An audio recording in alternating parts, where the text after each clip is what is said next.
everybody, and welcome back to In the Meadow with Kiki. I'm so happy to be here, and I'm so happy you're here, and welcome back to another episode. I'm so happy to be back on video. It's been a couple weeks since doing a Meadow video podcast.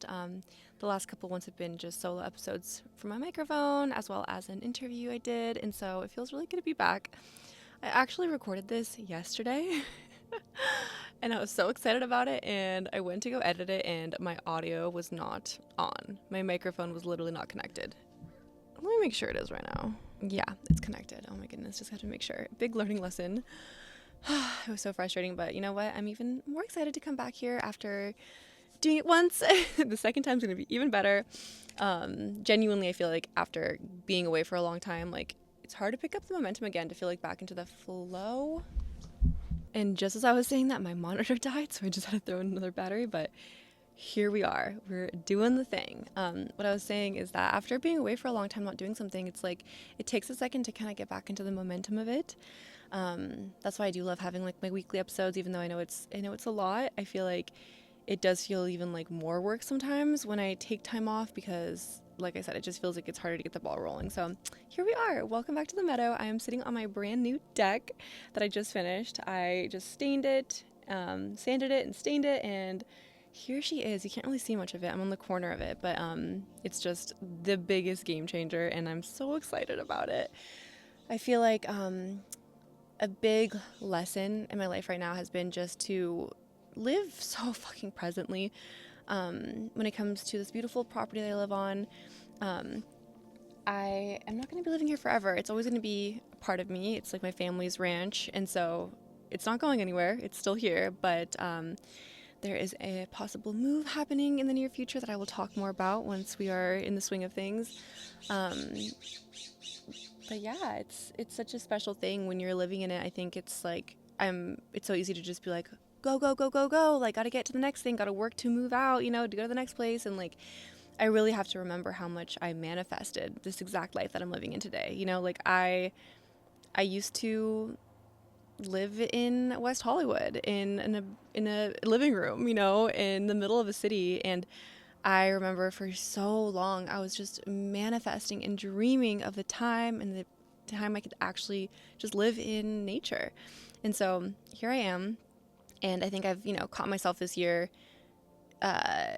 not feeling super present. I do a good job of being present, but like, for example, like I've been putting off my deck project for so many months and just trying to like work on the business and the brand and the platform. And so yeah, where I'm at right now is just really remembering to just like savor it and revel in it and be so present for it, and to keep taking action and moving forward to where I want to go, but to not let that distract me from being able to live the life that I have right now.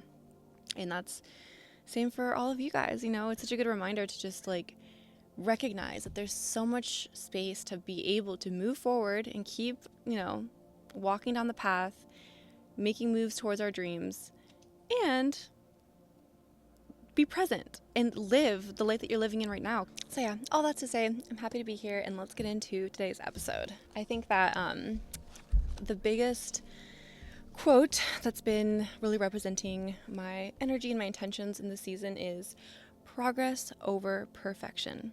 Progress over perfection. And to really reinstall that core value of seeking progress versus seeking this never-ending, unattainable idea of perfection, because no one's looking for that. Nobody's looking for anyone to be perfect, because that does not exist. If anything, some of the most curated, most, professionally thought out creations are the ones that resonate the least.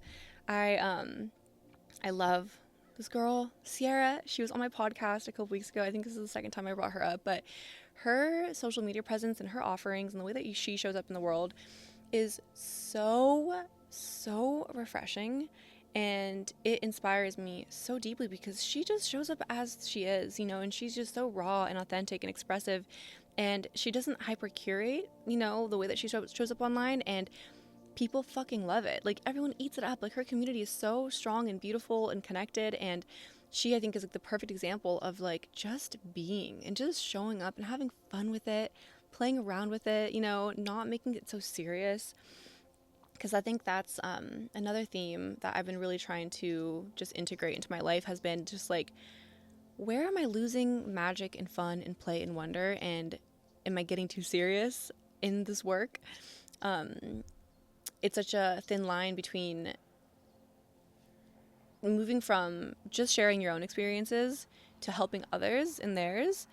I think that we somehow like can put a little bit of pressure on like showing up in the right way, and I just have to keep reminding myself that people want real life and authenticity and expression, and there's no right way to do it. I just got to sit down here, share what's on my heart, share the things that have helped me, and tools and resources that I know will help you too, and have fucking fun with it. Like, this podcast has been the most magical thing in my life, and I think that, it's easy to get distracted from all the other shoulds of like what I should do or like how I should show up, and just remembering to just, come back to the basics and just come back to like, how do I want to be showing up in this world, and what would I want to see if I were a viewer, and really connecting to that. And a big part of that as well is just, remembering when to use your analytical mind and the masculine of strategy and structure and a container to be able to hold your creativity and to hold your work. And in the same breath, be able to remember when it's time to lean back into the feminine and your imagination and your creativity and your intuition and your curiosities. I think it's so easy to lose balance on either end of it when you're just too in the realms of like visualization and airy-fairy, softness, where you're just dreaming up your visions and you're playing around here and there without any kind of like structure and like solidness that can kind of carry it. And then the other side of just forgetting why we're doing it in the first place and just being so like strict and rigid and analytical. I think that we live in a time and space where everything is so like it's monetized, which is nothing wrong. Like, I am a huge proponent on monetizing your magic and monetizing your passions, and I think that's like a super beautiful thing that we can do in this world, and I think that's like part of why I'm here to teach people how to do. But it's so important to remember like why you want to do it in the first place. Like, why do you want to monetize your passions? Like, why do you want to make a business out of your creations, or create a platform out of it? It's not just because it's another job. You do it because you love it, and you can't lose sight of what you love and the act of creative expression in the first place. I think it's like also that balance of being able to like have the right advice and have the right strategy and like do things in a smart way that can like grow and like lead you to accomplishments and goals, but to always realign yourself with like, what is exciting me? What can I have fun with, or how can I make this that I'm doing more fun? How can I give myself breaks throughout the day where I'm not just hustling to accomplish a goal, but rather, where can I start making my own incense and going on like leisurely walks with music on that's not necessarily personal development? Like, where can I find space to just be a human, solely for the fact of just being a human and experiencing life and all of the magic that we have available to us? Like, catch yourself when you're stuck in your office for too many hours in a day or in a week, not going out and touching grass and seeing the light coming through the trees. It's like, we have to go out and to experience the world and live in the world to be able to have it come back and be expressed through our creativity. You can't just like slam your head against your desk or your computer hard enough to get that inspiration. You got to be able to still be a human being, and in the same breath, showing the fuck up to your work and to your creations. I think all of this work and all of this can be so nuanced, and it can be a little bit confusing sometimes how to find that balance. But I'm here really just to remind all of us that there is a balance, and there is the intention that we can set to be able to carry both, like the discipline and the devotion to show up and pour yourself into your work, into your art, and to know that that's not all you are. You're so much more than, first of all, like analytics on social media. It's like, say, your work isn't getting the reach that you want it to get. That doesn't mean shit about your work and who you are as a person. That has to do with, just the skill of social media, which is a skill that you can learn, that I'm learning, that everybody has access to like trying to learn, but it doesn't validate or add value to who you are and what you're here to create.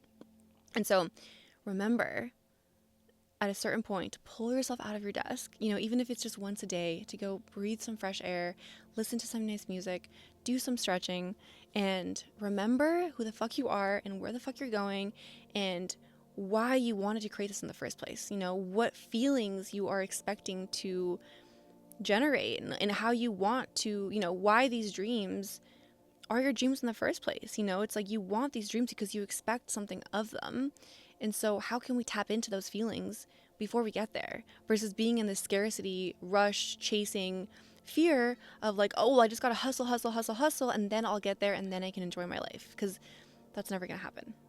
And that leads me to the next idea that I want to talk about today, which is that you're going to take you wherever you go, no matter what. It doesn't matter when you win the lottery or you make the $1 million business or you get the relationship or your dream car or your dream house.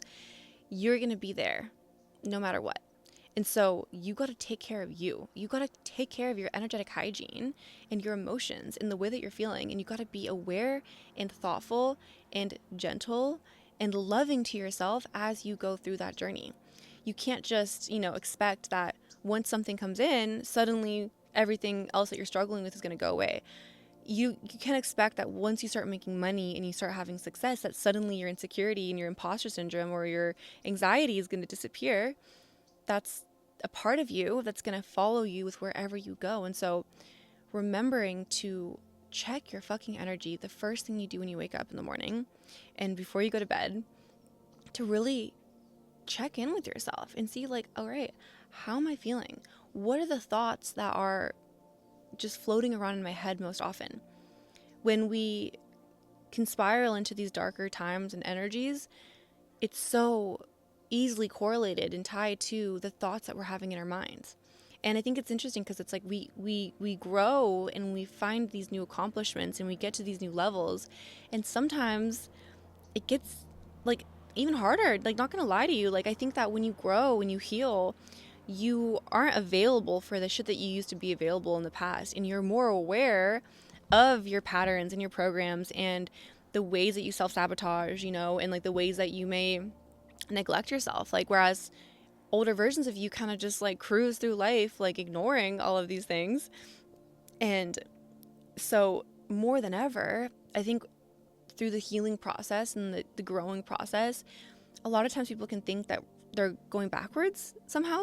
I think that it goes in these like phases where you have all this clarity, you see all this progress, you see all this growth, you feel like you're healing and growing and you're going up, and then you reach new levels where more new shit comes up that you got to deal with.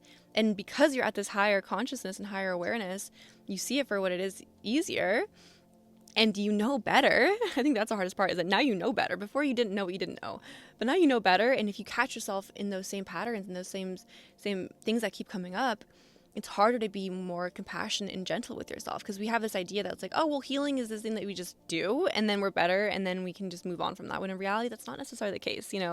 And so remembering that no matter where you are, if you're in the $1 million mansion or if you're in Bora Bora on vacation, if you're at your wedding day, you got to check in with yourself. You got to regulate your nervous system every single day, no matter what, whether you're in a bad place or in a good place. It's like, it doesn't necessarily matter. It's about having that energetic hygiene and that emotional hygiene, that you can be aware of what is going on, take yourself out of your own like perception, pretend that you're a fly on the wall looking down at you and being like, what's going on with her? Like, I've noticed that this past couple of weeks, she's been more agitated, she's been more triggered, more emotional. Like, I wonder what's going on in there, and ask questions. And most importantly, like, allow yourself to sit with the discomfort and whatever emotions come up. It's probably one of the hardest, but the most crucial part of any journey is getting comfortable with sitting with all of your emotions and not labeling them as bad or scary or unworthy, but just something that needs to be expressed in your body. I think that for me, in my own personal experiences, the times that I skip my morning routines or skip my journaling or my time on my yoga mat, those are the times that I am just kind of avoiding sitting with what I know needs to be let out. It's so much easier to write your affirmations and be all positive and, do all the fun things. But when you don't feel it, I think that is the hardest to have the discipline and the devotion to show up anyways. And when it comes to being gentle with yourself, I feel like it's so important to just allow yourself to just move through in whatever way that you need to. It's like sometimes you want to journal, sometimes you want to just sit on your mat and just experience what's going on in your mind. I think people have this misconception with meditation that somehow it needs to be this like cathartic, like magical, like empowering, like energizing experience that's going to lift you up every single morning. I genuinely do feel that a lot of the times, but sometimes it's just allowing you to get quiet and silence the fucking noise to really feel what's going on within you.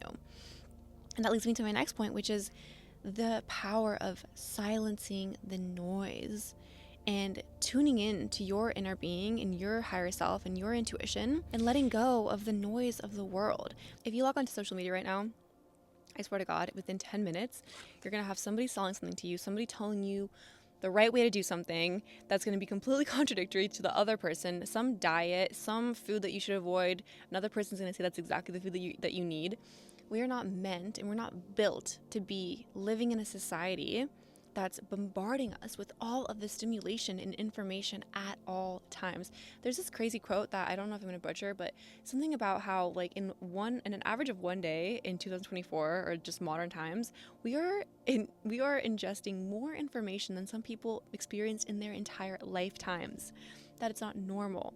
That is not normal. And so I feel like another part of being able to just like feel like you're being held through inspiration and advice is to really fine-tune the people that you're listening to on the internet, in real life, and really like tune into who your heart is calling you to follow and to listen to, and not need a million people's opinions to feel like you are educated, and be able to feel safe in that knowing and not need to constantly be absorbing information endlessly. Like, I think that if you really think about it, there's no cap. There's no cap to how much information that you can ingest until you feel ready to actually take action. The difference is when you actually start applying the information that you already know. And that's a hard one to hear something that I've genuinely had to hear this season of my life is there's this thing that happens when we learn something. We get this rush of dopamine, of clarity, of like, whoa, like I didn't know that you could start a business like that, or I didn't know that there's a certain strategy of how you can grow your platform, or wow, like subconscious reprogramming, or wow, like shadow work. Like we can be really stimulated and interested in learning about something, and that rush of dopamine that goes into our minds kind of tricks us into thinking that we actually like accomplished something or did something with that information, and it causes our motivation to kind of lower, and it makes it so we don't feel as motivated to actually go out there and apply the knowledge that we've learned. So what if you were able to sit with the trust and the knowing that you know enough, that you are ready to start taking action, that you are ready to actually start actualizing the visions that you have in your mind and bring them into your 3D physical reality? And bringing it back to earlier in the conversation where I was talking about how our analytical mind will always try to get in our way. Our ego will always try to get in the way of us and our dreams, us and our goals, us and our accomplishments. Because where we are right now, stuck or stagnant, or, and that's not to say that you're not growing, you're not making big moves. Don't get me wrong. But I think that, we all have this next level that we want to tap into. But I think that we can all relate where sometimes it feels like there's a barrier between where we are and where we want to go, where no matter how hard we try to, action our way up there, somehow it doesn't always feel like we're exactly where we want to go. And I think that has to do so much with our ego and our subconscious mind that is just kicking and screaming, trying to tell you to stay where you are. And not only that, but a lot of the times, like, we'll have our ego in our mind just butt in and tell us all the reasons why we can't be doing what we want to do. It'll get so tricky. And I think, one of the most rampant ones are like the overthinking and the overanalyzation, and like our ego and our mind is just kind of like, are you sure you want to do that? Like, are you sure that's a good idea? Are you sure this is going to work out? Like, what if you don't like it? Like, what if you're not interested in it? And being able to override that and to move forward anyways, regardless of the little voice inside your mind that's telling you why you can't do it, why you're not good enough, why you're too scared, or why you're not going to be capable of doing it.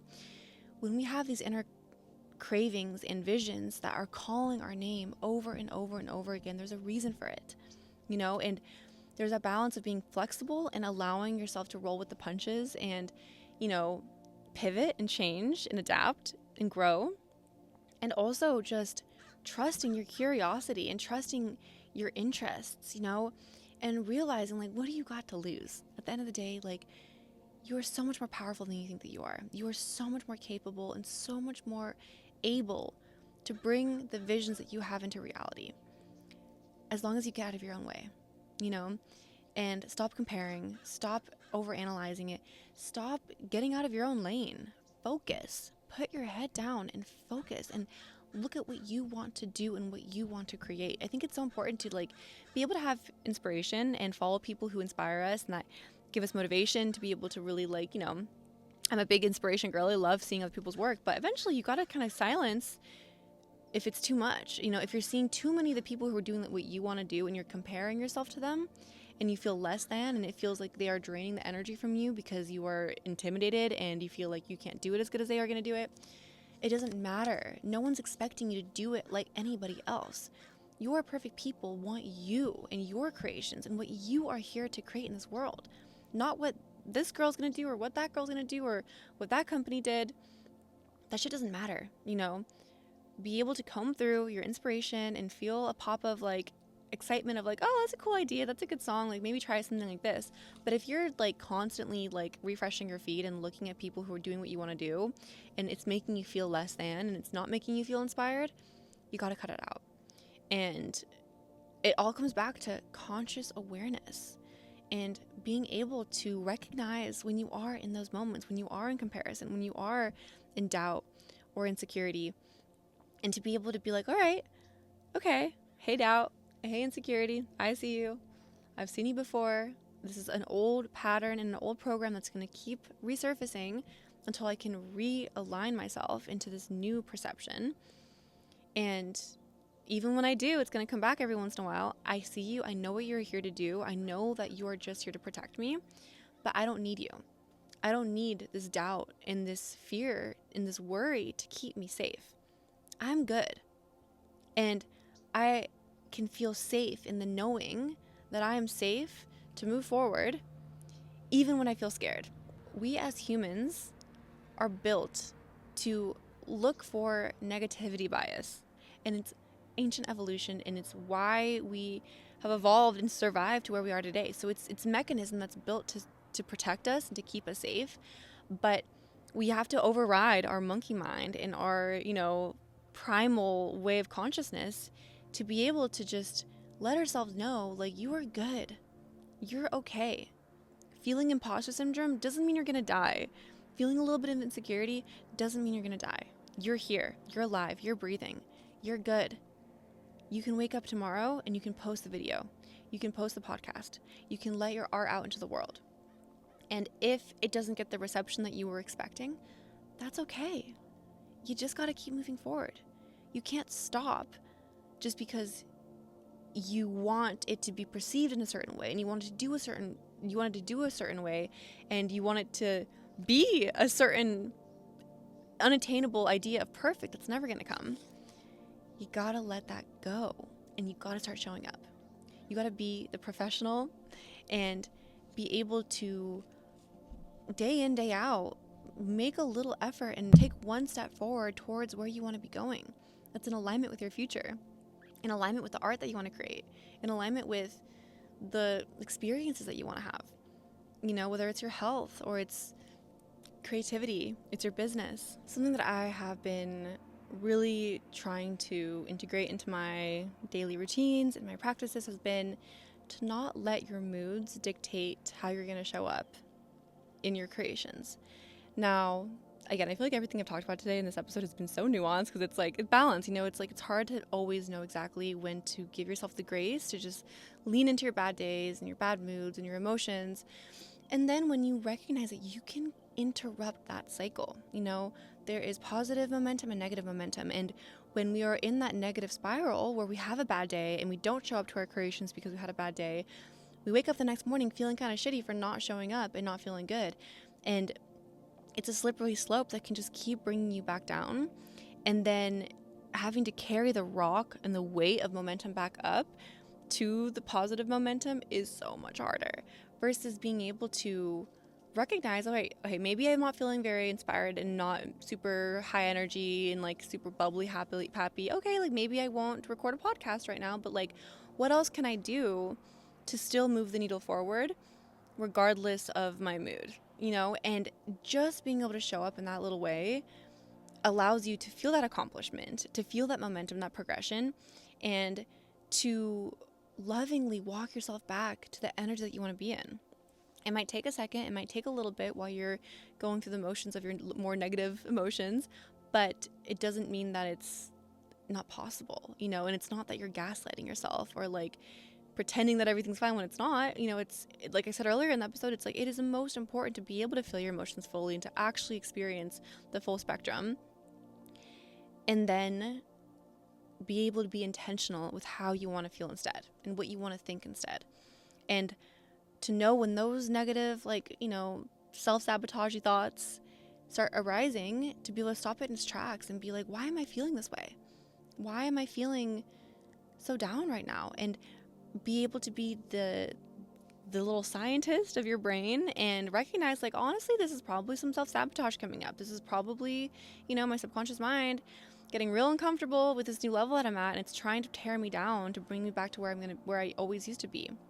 And so how can I journal on it, you know, or do some affirmations, some EFT tapping? Like, it's so hard when you're in the thick of it and when you're in the shittier feelings to have the power to pull yourself back up. But that's when it's more important than ever. You know, that's when you got to sit yourself down on your mat and do your meditation and do your, you know, whatever you need to do to pull your energy back up and to get your energy back straight. Those moments are more important than ever. And also, I think I'll end on just how powerful it is to lean into your faith and into your trust that even if you're not seeing results right away, faith means you have belief in something that you cannot prove or see in front of you. That's why it's faith. It's so easy to have faith when you are, you know, making the money and having the relationships and like having all these wins and accomplishments. Like, yeah, no duh, it's easy to believe in my future and my dream life when everything's clicking and everything's happening. But that's not true faith. That is conditional. Whereas faith, true belief and surrender, is unconditional. And it's knowing that no matter where you are in your life, it is just a stepping stone to where you want to go. And it does not define you. Where you are right now has nothing to do with where you're going. And to trust in that and to know that as long as I keep moving forward, as long as I take one step in front of the other, I'm going to be good. And I'm going to fucking get there. And there's going to be seasons where I feel a little bit more down, where I feel more confused, where things don't seem to be clicking together. There's going to be seasons where I feel on fire and it feels like everything is falling together and I feel magical and alive and everything's clicking.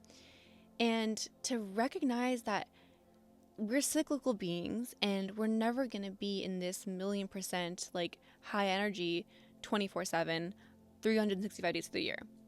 And to recognize when the seasons come where you do feel a little bit lower, that they don't define you. And you have tools to be able to take care of yourself and to bring yourself back up when you do feel down. And that you are so good. You are fucking fine. You are doing so great. You have come so far. Truly take a moment and look at where you were 5 years ago, a couple years ago, a year ago. You know, it's like we forget to just be so intentional of celebrating like how far we fucking come and how proud of ourselves we need to be and how content we need to be with the present moment in order to continue pushing ourselves forward. And so anyways, I love you guys so much. I hope you guys enjoyed today's episode.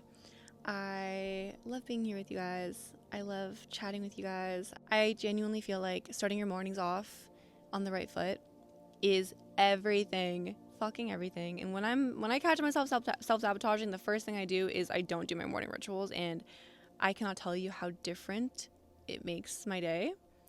And so, yeah, show up for yourself. Make a promise for yourself. Take care of yourself, and love your creations, and trust yourself. Silence the noise, tune into your intuition, follow what lights you up, follow your interests, follow your curiosities, play, be in wonder. Don't forget the gift that it is to be alive in this world as a human, in this floating rock in the middle of space. I love you guys. If you haven't yet downloaded my free magnetic morning ritual, you can download it in the show notes below. I swear by that ritual to get my energy right first thing in the morning. I adapt it, I change it, you don't have to follow it step by step. It's a great outline that you can kind of use to create a framework. I recently bought this Pomodoro timer. It's massive for ADHD. It's like this cool shape where like you can kind of just like roll it on its side and it puts like time. So for me, I love doing like 5-minute intervals for my meditations and my journaling and my stretching in the mornings. And so I recommend checking something out like that if you haven't yet. Love you guys so much. Thank you for being here, and I'm excited to chat soon. Bye.